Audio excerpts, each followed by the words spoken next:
Please note that anything is allowed as long as you do not harm your fellow students. 12 seconds later.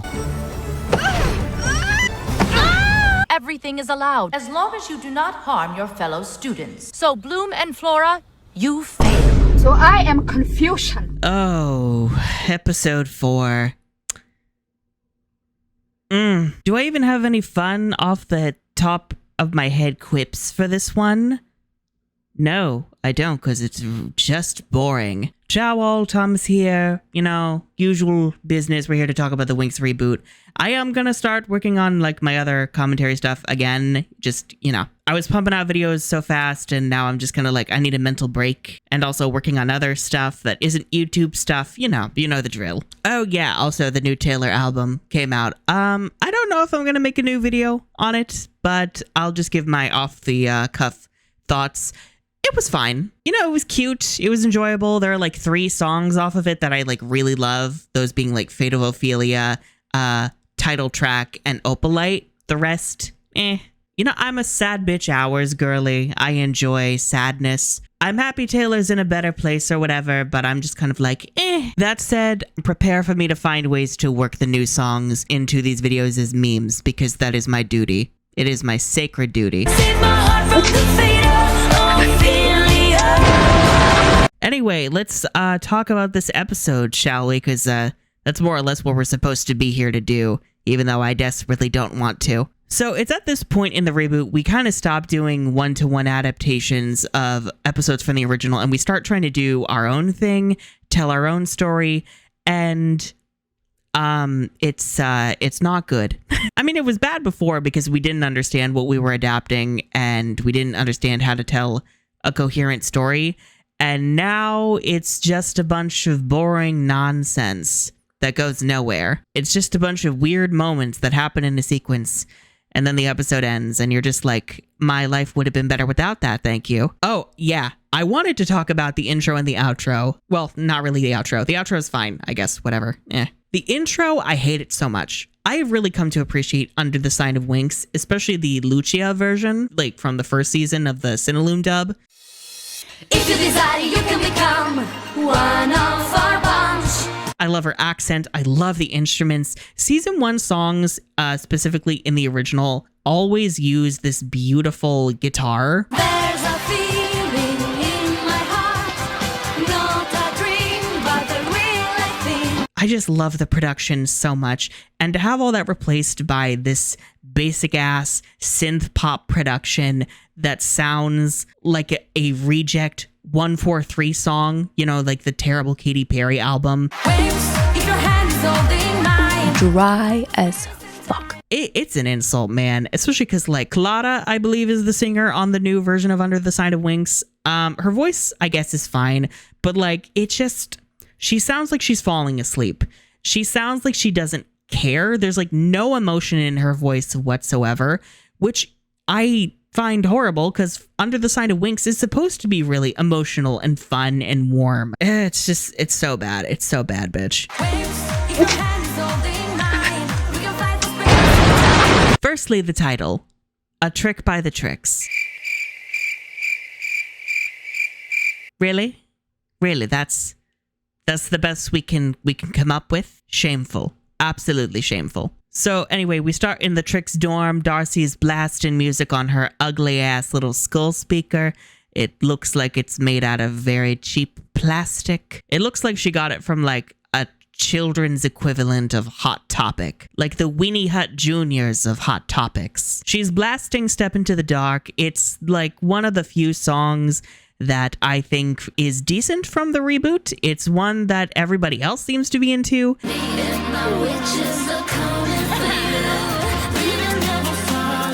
And I'm just kind of like, it sounds like Mean Girls at Home. You know, like that 4Kids song, you know, Mean Girls, that bop, that iconic bop. Mean girls are popular, mean girls are cool, mean girls are icy cold. That's why the mean girls rule. It's like that, but like the dollar store version. So she's blasting it. For whatever reason, Griffin can hear it in her office. Again, what is the layout of the school? Where are these rooms in relation to each other? Are you ready with chips?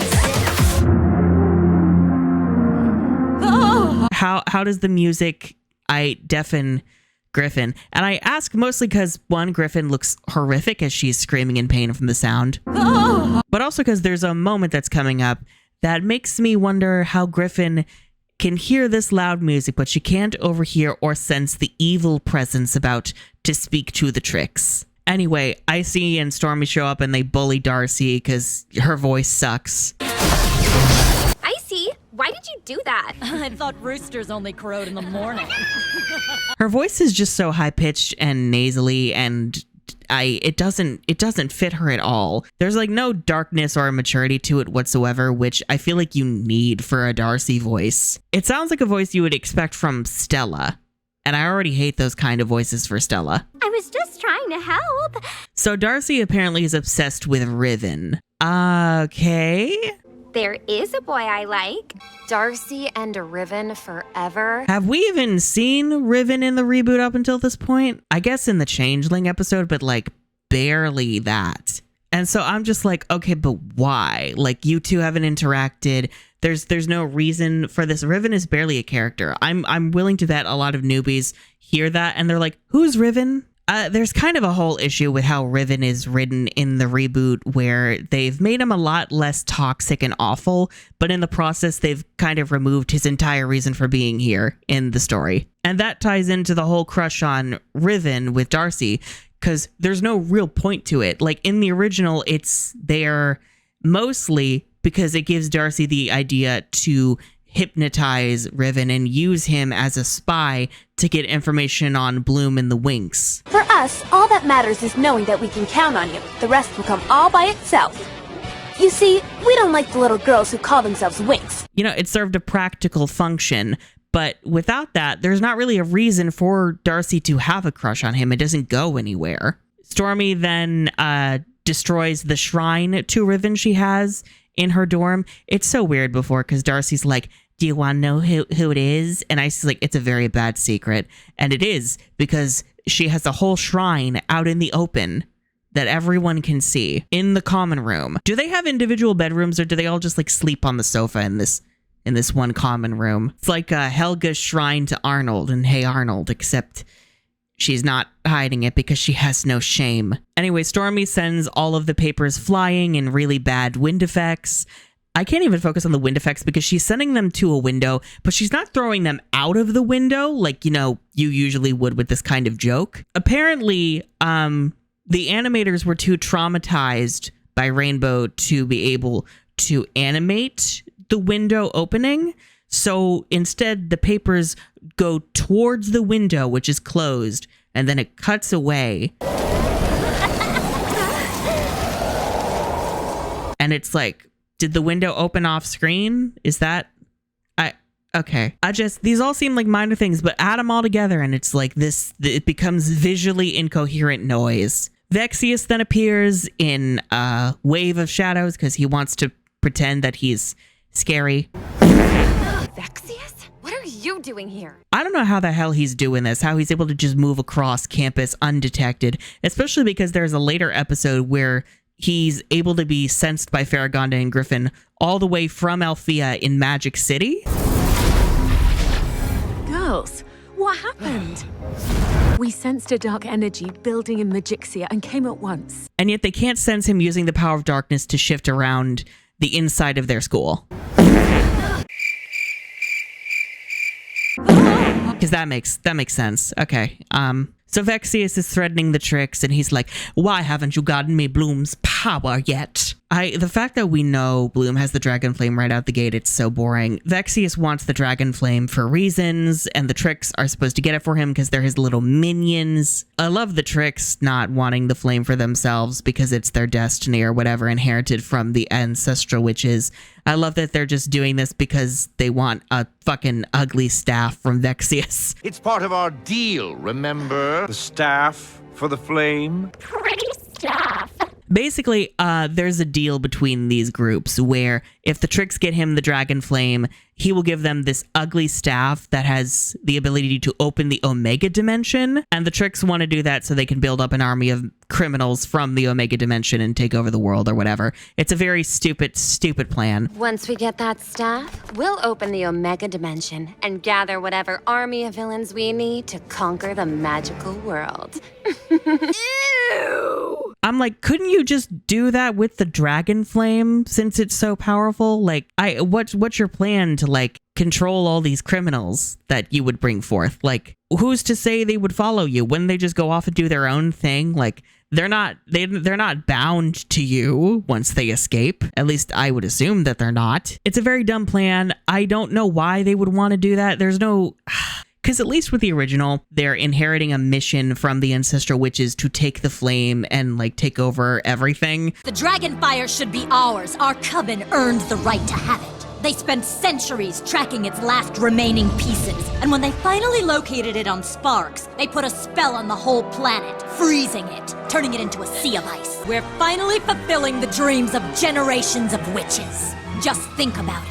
Think about all they went through to get the flame, and now we'll be the ones to control the ultimate power. There's not really much to that, but it still kind of makes sense.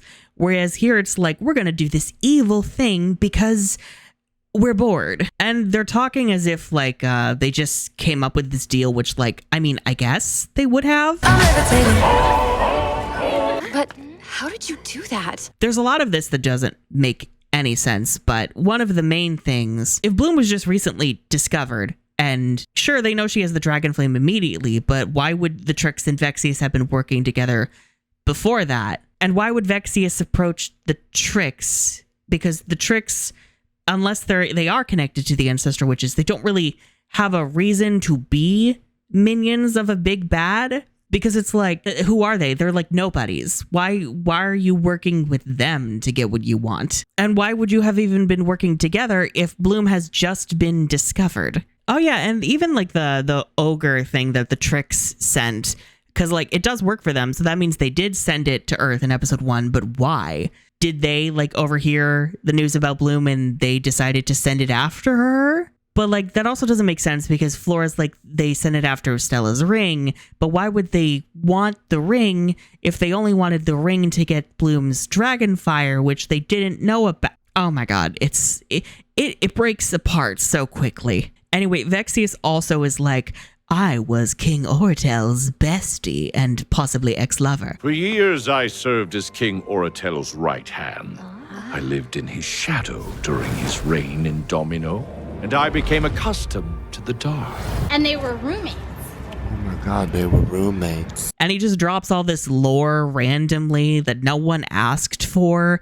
And don't worry, they won't elaborate on it whatsoever. The gist of it is that he was like some sort of evil advisor you would see in any direct-to-video Disney sequel. Think Jafar, but bad and white. You know in children's fantasy movies when the old king is like, I will confer with my most trusted advisor. And then it cuts to this skinny, weaselly man wearing all black and purple and he's like, yes, your majesty. And you, the audience, are like, that's the villain! Your Grace, he means you harm! And he's like, I was nefarious, so I decided to learn how to use the darkness. And I don't know why. There's like no reason given. Maybe it'll be in the second half, but I have no faith whatsoever. I'm assuming it's just going to be, I like evil and darkness, so I do evil and darkness.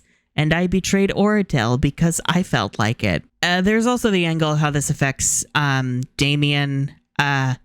You know, we'll save that for a later episode when we get the full drop because it adds many, many extra layers of stupid to this stupid sandwich. The point is that Vexius is boring and underwhelming. They're trying to act like he's this, you know, interesting new threat that we'd never seen before. With Vexius, we've introduced a villain that has unique powers that challenges each of the girls in new ways to challenge the Winx in ways that they have never been challenged before. Now I'll show you what I've got.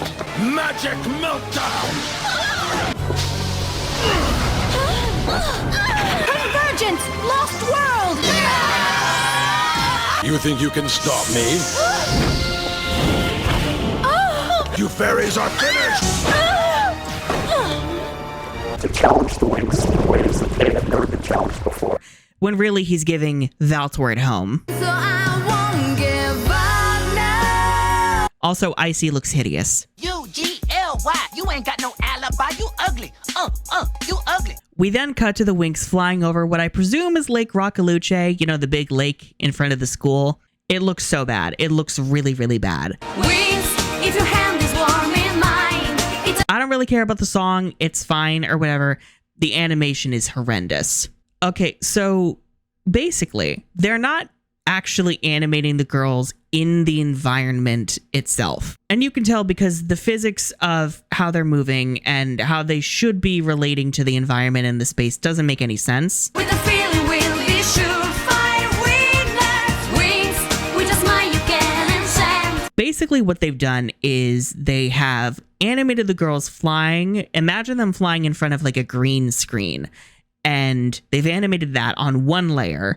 And they have also animated the camera moving through the campus and over the lake in another layer. And then they put those two layers together in post very, very badly. Because you can tell that they're not supposed to go together like this. And I can't tell why they would do this other than they just didn't feel like thinking about how the girls would be flying around the actual environment with the campus. It's very lazy, and there are also bits where they reuse parts of Bloom's transformation while they're flying.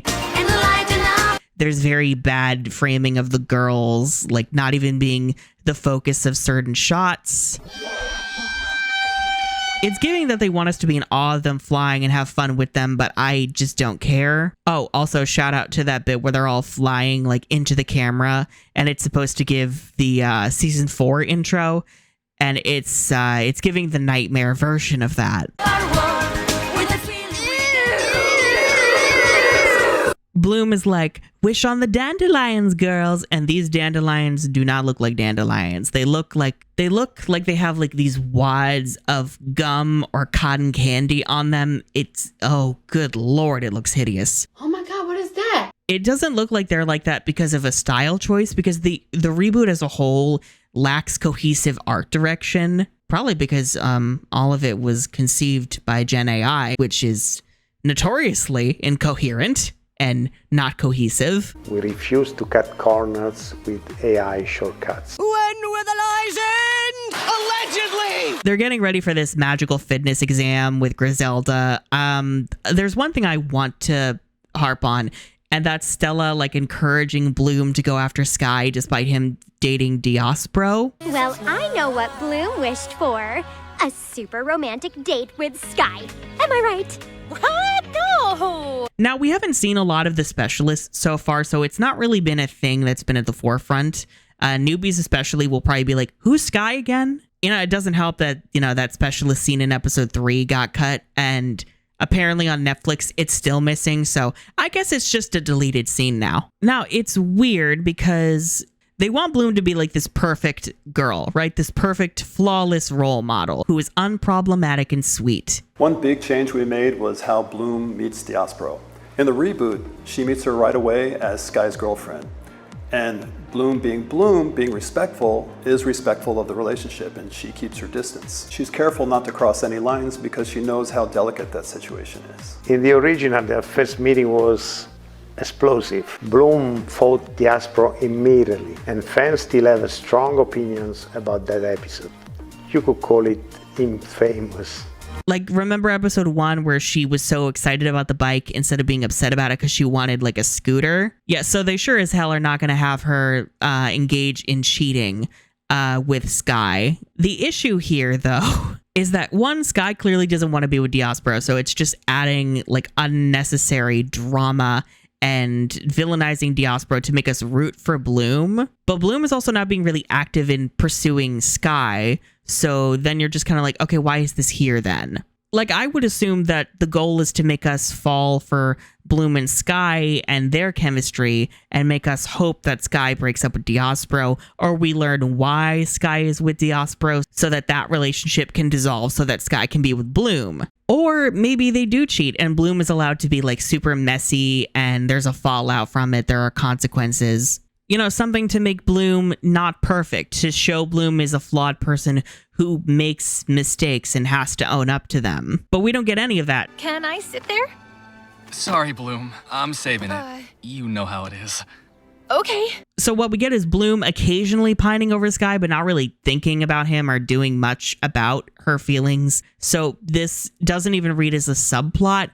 It just fades into the background and you're just wondering why this is here. Because like, if you're gonna have the whole, oh no, we like Sky, but Sky's with Diospro thing, I would expect you to do something with it instead of just having it float there in irrelevance.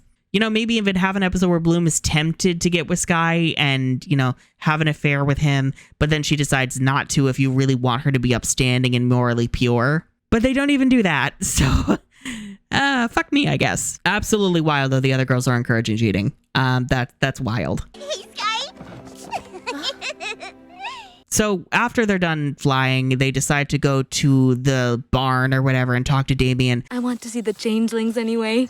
Their snuggle game is on point. God, I wish I was dead. I'm still trying to figure out where this barn is in relation to the school.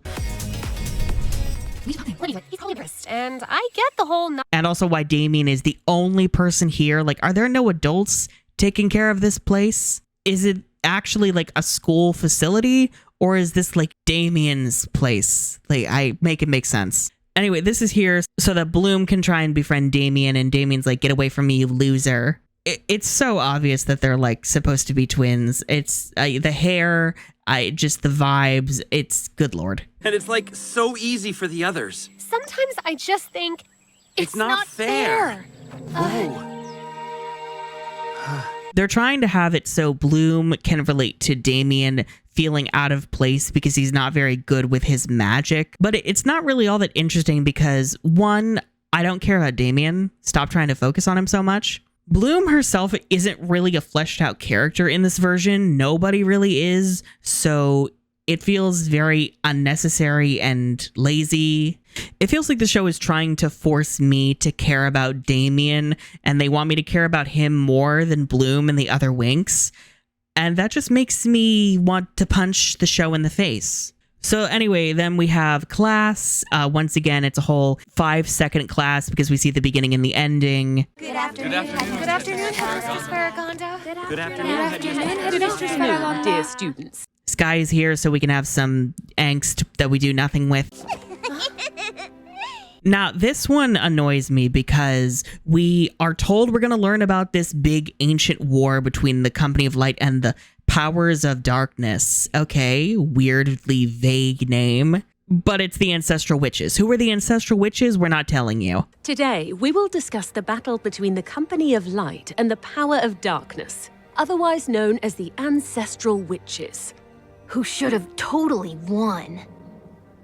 Again, this reboot relies on you being familiar with the source material and knowing who everybody is. They expect you to know what the Company of Light is, what Cloud Tower is, who the Ancestral Witches are, who King Oritel is, what the Omega Dimension is, and if you don't, you're not getting any answers. Who led the Company of Light? King Oritel. He was a true hero, capable of going to all dimensions, including Omega. Like, she'll just throw out random tidbits of like, Cloud Tower was destroyed 16 years ago. I won't say who by. Who knows who led the Company of Light? What's the Company of Light? Get fucked. King Oritel. Who is King Oritel? Fuck you for asking. There's no mention of like, King Oritel wielding the dragon flame or ruling over Domino. There's no mention of who is in the Company of Light or what they fought for. There's no mention of who the Ancestral Witches are. It's just deeply confusing why you would write things this way. You're throwing out random words, but you're not giving us actual information. It feels like I'm just being thrown Easter eggs as an existing fan, but they're not satisfying me because you're not doing anything with them. But I also know you're confusing the hell out of newbies who don't know what any of these things are. So then we have the girls training for this stupid ass test. It's broken up in a bunch of phases. So one part is them running around with these little orbs and trying to dodge these holographic lights, trying to ram into them. Another is solving a puzzle. Sure, okay, whatever. I don't know what that has to do with fitness. Maybe like focusing your power on something specific, who knows. There's one bit where Bloom gets hit by one of the holograms and she falls into Sky's arms. So cool!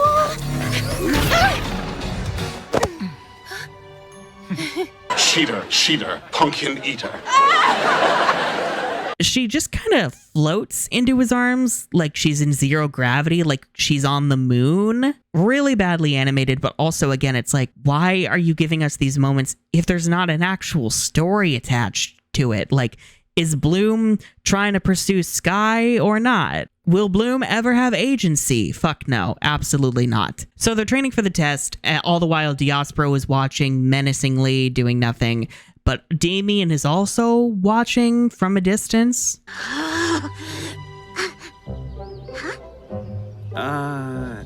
Ew. Look who's talking. Weirdo. Bloom is like, hey, Damian, you want to be friends? And Damian's like, fuck no, get away from me. I'm a warlock. You're a fairy. We're never gonna be friends. Anyway, the Trix talk to Damian after he runs away from spying. And they decide to work with him on behalf of Vexius to get the dragon flame. They don't actually really attempt to get the flame in this episode. They just kind of fuck with the Winx for fun. Damian apparently is stupid enough to fall for it. Okay, whatever. I mean, Damian is working with Vexius, but like, you know, whatever. There's a scene at night where the girls are on a balcony and they're talking about Damian and the test. Stop trying to make me care about Damian. The night scene looks really bad. It looks so bad. You know, in those really god-awful Channel Awesome movies where they want to pretend that a scene is at night, but they didn't film it at night, they filmed it during the day, so they just put like a blue filter over it to try and make it look like night, and it looks really bad. That's what this is giving, which is so weird because this is animation. You literally have the power to make this look however you want. You can make it a night scene. We've seen other night scenes that don't look this bad. So what happened? Now we get to the actual exam. Griselda looks horrifying, I must say. Oh my God! Ew. I mean, her behavior is awful. Like in the original, she was kind of mean and strict, but you could tell she cared about the girls and she, you know, just wanted them to follow the rules and wanted them to respect her. Miss Griselda, what do you think? Did we do okay?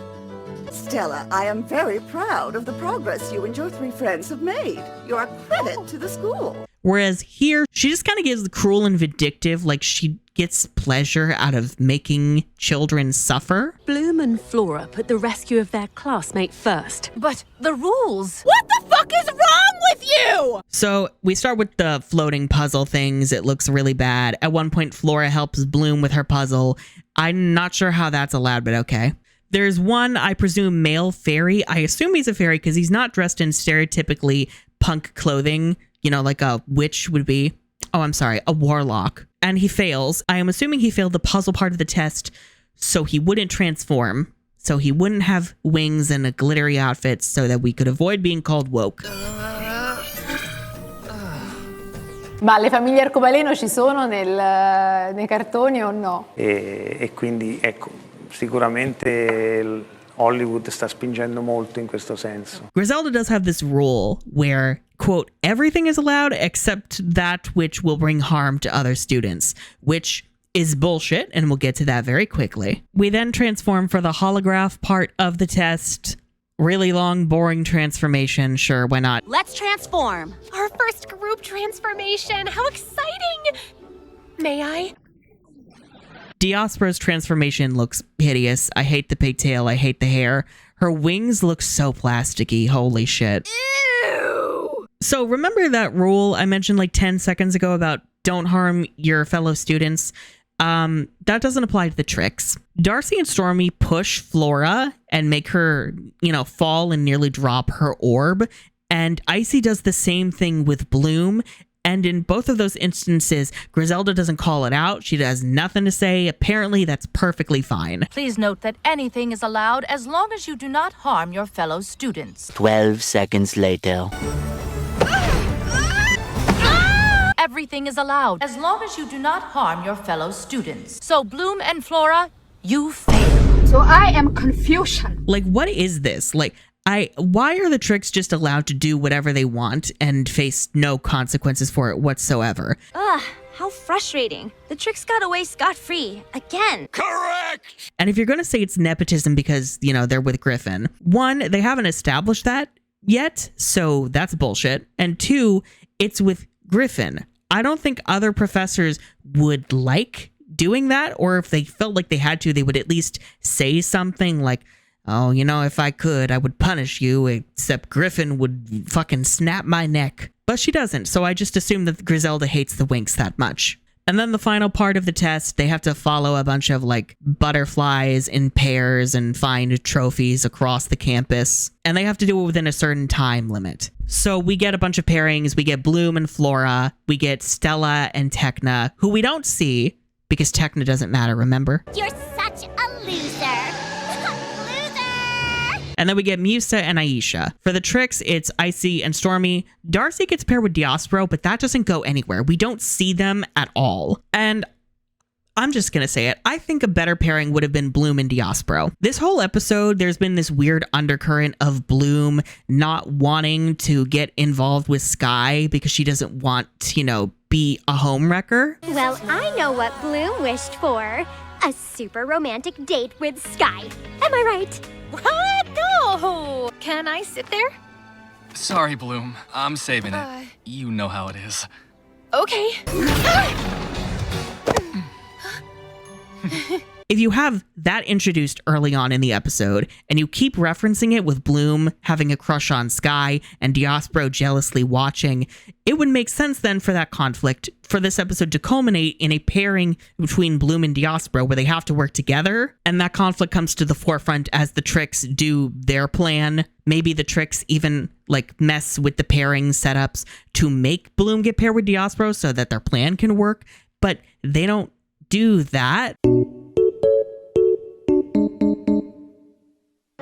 So Stella and Techna disappear because they don't matter. Aisha and Musa find their trophy very easily, is like 10 feet away, but then it turns into this weird capsule looking monster that looks like it's from a video game.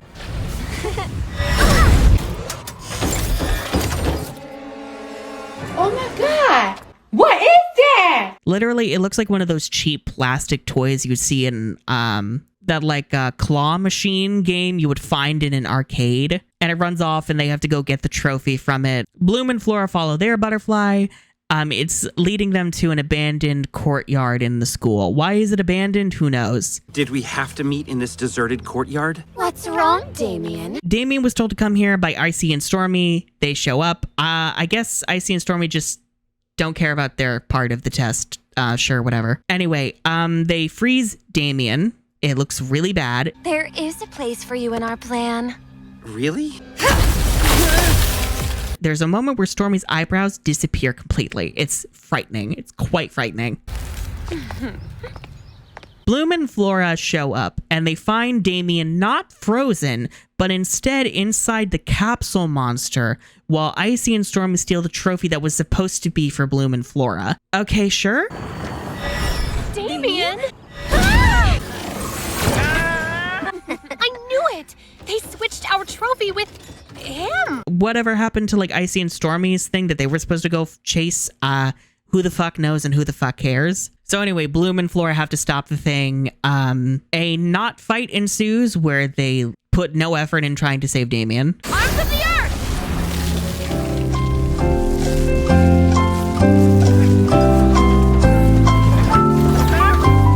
Flora has these ugly plastic looking vines. Bloom shoots it in the face.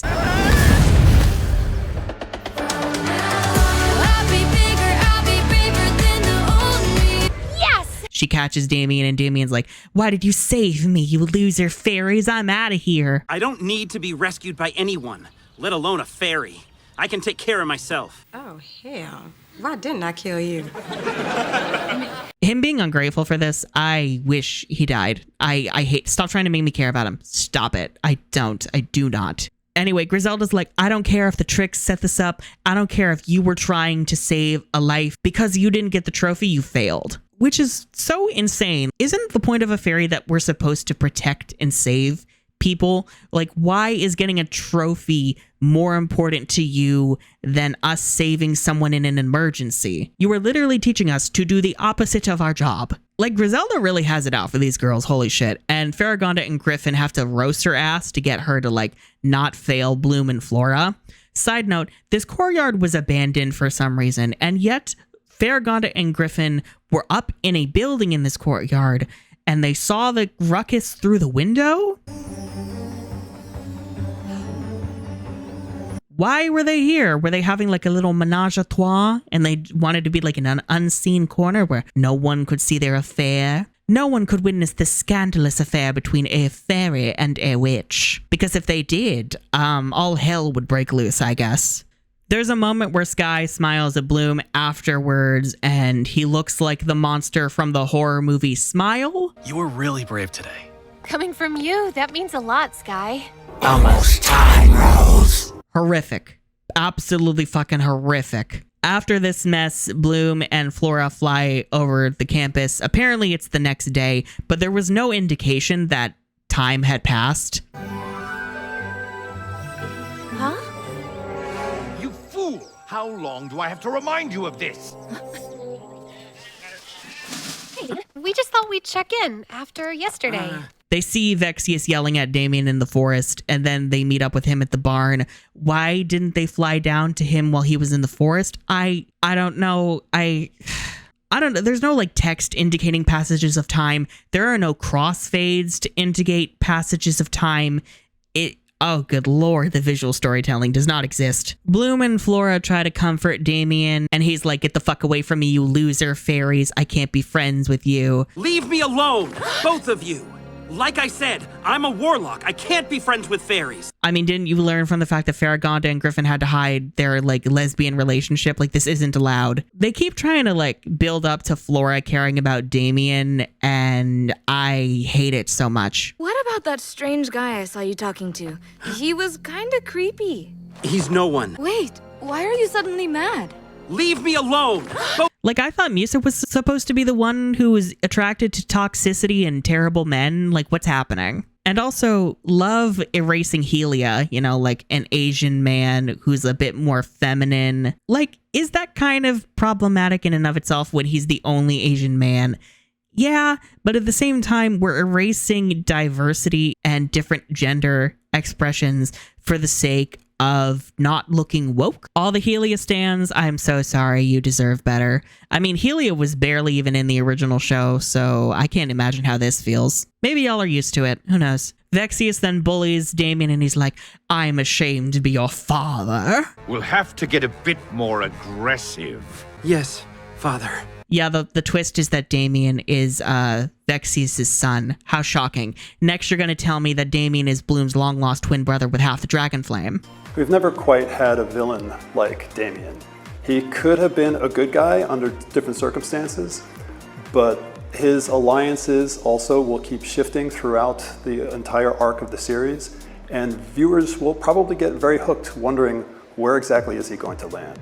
Plus, he has a very unique connection to Bloom, which will unfold and will keep people guessing as well. And yeah, that opens the whole can of worms of like, okay, so I guess then Vexius stole Damian during the fall of Domino from Oritel and Marion.